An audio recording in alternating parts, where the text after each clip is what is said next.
Olá, tudo bem? Bem-vindos novamente. No vídeo de hoje a gente vai fazer o review da Canon T100. Já é uma câmera um pouco mais antiga no mercado, mas eu vou fazer aqui uma opinião sincera desse equipamento, se ainda vale a pena comprar e para quem é esse tipo de equipamento aqui, para quem é essa câmera. Quero agradecer também a maiscameras.com.br, tem o link aqui na descrição que mandou essa câmera aqui para a gente fazer o teste. Muito obrigado, foi muito útil. Ainda tem alguns testes para fazer com ela, tem alguns vídeos. Mas já agradeço demais, está sendo bem legal aqui ficar com essa câmera de entrada e fotografar de uma forma livre, coisa que eu não fazia há muito tempo. Na descrição aqui do vídeo também tem um link do curso Fotógrafo Sem Segredos, se você não conhece ainda, clica lá, vai dar uma olhada, tem mais de 50 aulas, 1.400 alunos, vem que você vai gostar. Primeiro ponto que eu quero falar sobre esse review é que eu não vou me aprofundar absurdamente nos detalhes da câmera, porque você encontra essas informações aí na internet, especificações, resolução, tudo isso aí tem no Google, então você vai encontrar facilmente. Aqui eu vou fazer um review de uma forma sincera e te passar minha opinião sobre essa câmera. Se vale a pena ou não, se é um bom negócio ou não, para quem é esse tipo de equipamento e, claro, algumas fotos que eu fiz com ela para a gente analisar na prática. A Canon T100 é a DSLR mais barata do mercado e quando você pega ela na mão fica muito claro que o objetivo dela é exatamente esse, ser simples, logo mais barata. A T100 deve ser o modelo mais leve das DSLR, a construção do corpo é um plástico simples, porém ele é suficientemente resistente para o uso normal. O corpo é econômico também em botões, então você tem poucos botões e eles não têm o desenho nos botões, é uma forma também de baratear o projeto. Ela é pequena, mas não tão menor do que outros modelos de entradas da marca.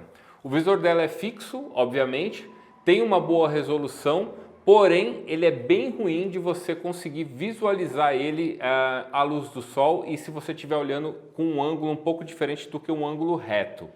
Mas tem que lembrar que essa é uma câmera que foi feita para ser barata. Isso não vai influenciar também no resultado final da sua foto. Alguns outros detalhes que eu não vejo como problema. O mesmo lugar onde você coloca a bateria, aqui embaixo, é onde você coloca o cartão. Não tem problema nenhum, mas também é algo para ser mais econômico. O botão liga e desliga dela é o mesmo botão do dial, então entre todas as opções aqui de modos, você tem uma opção off. A proteção aqui do flash pop-up também você tem que levantar ele com o dedo, que também não é o fim do mundo, mas a maioria das câmeras você tem um botãozinho aqui que destrava isso, ele pula, né?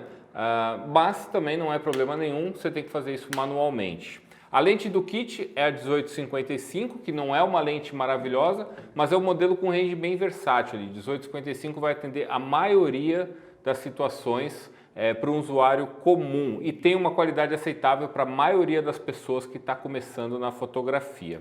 Na parte de conexão dela aqui não tem muita coisa, a única coisa que a gente tem aqui é uma entrada HDMI e uma entrada USB. Então ela não tem entrada, por exemplo, para microfone, o que já não é uma câmera que eu recomendo para vídeo. Se você quer trabalhar com vídeo, é interessante que você tenha aqui pelo menos uma entrada de microfone, tá? Então esse é o primeiro motivo para você não comprar a T100 para trabalhar com vídeo. Tem um outro motivo que eu vou falar mais à frente, mas esse já é o primeiro motivo que para mim é fundamental que você tenha pelo menos a entrada de microfone. Aqui no dial superior você tem todos os modos de todo tipo de câmera DSLR, né? Então você tem o modo manual, o modo AV, TV e o modo P. Aí você tem a opção off, como eu falei, e aí tem todas aquelas opções de câmeras de entrada com os modos semiautomáticos ali, modos que são ideais para algum tipo de cena, como macro, modo noturno, paisagem, etc, tá? Me impressionou também o fato dela ter Wi-Fi, que é algo que não é tão essencial, e também a possibilidade de fotografar pelo Live View, que é bem legal para você conseguir uns ângulos diferentes. Então, esses dois pontos, ter Wi-Fi e ter a possibilidade de fotografar para o Live View para uma câmera que foi feita para ser barata, é bem legal, é um ponto a favor da Canon T100. Eu já falei em outro vídeo, o card vai aparecer aqui, quando eu fiz um vídeo lá de qual a melhor câmera para comprar em 2020, e eu falei sobre a T100. E um dos problemas que eu encontrei na T100 é que o bocal dela aqui, onde a gente encaixa a lente, ele é de plástico. Eu não sei se isso pode ser um problema, só o tempo vai dizer, né? Mas é preocupante quando você vai utilizar, por exemplo, uma lente pesada como uma 70-200, e eu confesso que eu fiquei até um pouco preocupado em colocar uma 70-200 e segurar a câmera somente aqui pelo corpo dela, né? E sempre segurava com a outra mão a lente para justamente evitar de forçar essa parte de plástico. Pode ser que isso não tenha nenhuma interferência, pode ser que seja um plástico, e provavelmente tá? Pode ser um plástico de extrema resistência, mas a gente não tem como negar que o plástico é um material menos resistente do que aquele bocal de metal que a gente está acostumado em outras câmeras, tá? Então essa parte aqui de plástico pode ser um problema ou não, só o tempo dirá. O menu de navegação aqui da câmera é aquele padrão da Canon mais antigo, ele é bem intuitivo, é fácil de navegar, as opções você tem ele em português, você tem em inglês, então é fácil de entender aqui o que cada item desse vai fazer, e o manual também vai te ajudar muito para você encontrar aí as opções da câmera. O acesso aos comandos da câmera é padrão também, principalmente nessas câmeras de entrada, ele tem apenas um dialzinho aqui, que é onde você controla a velocidade se você estiver operando aqui no modo manual. Se você quiser alterar a abertura, você vai ter que segurar um botão aqui atrás, que é identificado por esse sinal que está aparecendo aí na sua tela, e aí segurando esse botão, com o mesmo dial você vai alterar a abertura da sua lente. E para alterar o ISO da câmera, você precisa acessar o menu através de um botãozinho aqui identificado pelo ISO também, e aí você escolhe qual ISO você quer para sua foto. Eu fiz alguns testes com essa câmera, tanto na rua, na luz do dia, fim de tarde, e também com luz controlada, luz contínua e flash. Fiz alguns testes também com outras lentes que vai aparecendo aí enquanto eu vou falando, então utilizei, além da lente do kit a 18-55, utilizei a 16-35 e utilizei uma 70-200 para poder mostrar aí o desempenho da câmera com essas lentes também. O primeiro ponto negativo dessa câmera é, você tem o controle de velocidade e abertura enquanto você fotografa, enquanto você está lá mirando e olhando, você consegue ver o fotômetro, utilizando a abertura e a velocidade, você vai ver ele variando. Porém, para você alterar o ISO, você precisa tirar a câmera do rosto, né? Ao apertar aqui o botão de acesso ao ISO, e aí pelo menu navegação você escolhe o ISO e aí você volta para fotometrar. Então você não tem a fotometria em tempo real quando você está alterando o ISO. Na minha opinião, na minha humilde opinião, isso é ruim, porque você perde um pouco ali de agilidade para alguns momentos da fotografia, principalmente fotografias de evento. O segundo ponto que eu acho negativo é essa pata aqui do flash. Infelizmente essa câmera ela faz parte da família da Canon, que alguém teve a brilhante ideia de tirar aqui o pininho central do flash. Isso na prática significa que você só vai conseguir utilizar um flash que tem a opção TTL. Se você quiser utilizar o flash manual, não é possível. Eu entendo que se você está começando na fotografia, o modo TTL é a melhor opção. Mas se você quer estudar, quer aprender a usar o flash, você não tem como colocar ele aqui em manual. Pelo menos se você quer explorar sua fotografia utilizando um rádio flash como esse, você consegue disparar o seu flash em manual através do rádio. Esse é um flash que ele tem a opção TTL, porém, para controlar o flash remotamente, ele dispara ele lá em manual também. Então se você tem um kit como esse, que é um flash da Godox e um rádio da Godox, você vai conseguir utilizar o teu flash em manual sem problemas. Outro problema que é muito relacionado à lente é a aberração cromática.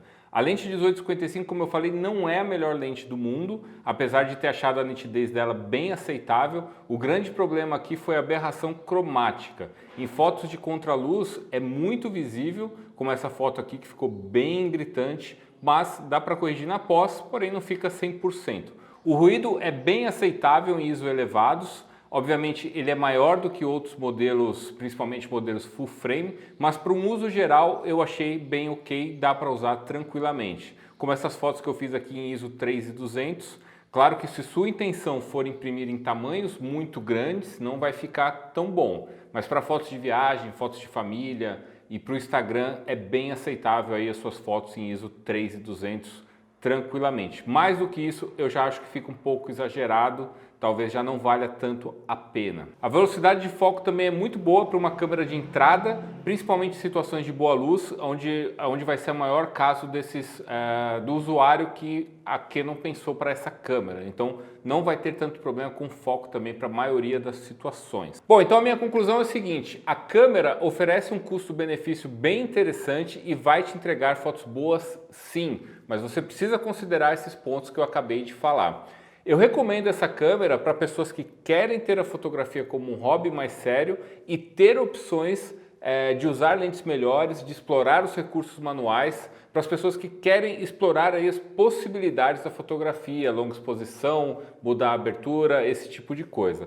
Recomendo também essa câmera para quem quer estudar fotografia de uma forma mais séria, de um modo mais fundo, até como profissão, sem investir muito. Para pessoas que não querem investir muito nesse momento, mas querem ter a fotografia como opção, também é uma boa câmera. Você vai conseguir fazer ensaios, vai conseguir fazer festa infantil, vai conseguir fazer fotos de gastronomia, principalmente se você investir em lentes melhores. Então você vai conseguir trabalhar com essa câmera. Você vai perder um pouco de velocidade na hora de configurar ela ali, mas se não for algo muito corrido como um casamento, por exemplo, eu não acredito que seja tanto problema. E eu não recomendo essa câmera para quem já tem algum conhecimento de fotografia e procura um equipamento mais atual ou um equipamento melhor do que já tem hoje. Se você já tem esse conhecimento na fotografia, já explorou sua câmera ao máximo, o ideal é você pular essa faixa de modelos de entrada da Canon ou da Nikon ou a marca que for e já ir para um modelo um pouco mais avançado, porque ela não vai te oferecer uma qualidade tão melhor do que a câmera que você já tem hoje. Ela nem vai te oferecer tantos recursos a mais do que a câmera que você já tem hoje. Então, se você já tem esse conhecimento, você pode pular essa faixa de câmeras de entrada e ir direto para uma câmera intermediária ou até, de repente, algum modelo full frame de entrada. E eu não recomendo também essa câmera para quem quer simplesmente fotografar no modo automático. Ela tem as opções manuais, então ela é interessante para quem quer explorar esses modos. Se você quer fotografar só no automático, só a sua viagem, sem comprometimento ali com o ajuste da câmera, então também não é um modelo recomendado para você, tá legal? É isso, tá feito o review. No geral, eu acho sim que é uma boa câmera, vale a pena você comprar se for a sua primeira câmera, se você quiser estudar. Eu espero que esse vídeo tenha te ajudado a decidir ou não pela Canon T100. Lembrando, se quiser ver o preço lá, entra no maiscameras.com.br ou lá no Instagram, chama pelo WhatsApp, tenho certeza que vai ter um preço excelente, a propaganda está feita, diz que você me viu falando aqui no canal e aí quem sabe ele manda outras câmeras aqui para a gente testar e trazer aí também para o pessoal decidir na hora da compra. Deixa seu like, não esquece, comenta aqui embaixo o que você achou, se você quer mais review de outro equipamento, se você tem algum equipamento aí que você acha que você está afim de comprar e quer que eu traga aqui para a gente ver, fazer um estudo, fazer uns testes como a gente fez aqui com a Canonzinha T100, comenta aqui que eu vou ler e vou responder todos, beleza? Muito obrigado e a gente se vê semana que vem no próximo vídeo. Tchau, tamo junto, um abraço, um beijo, tchau.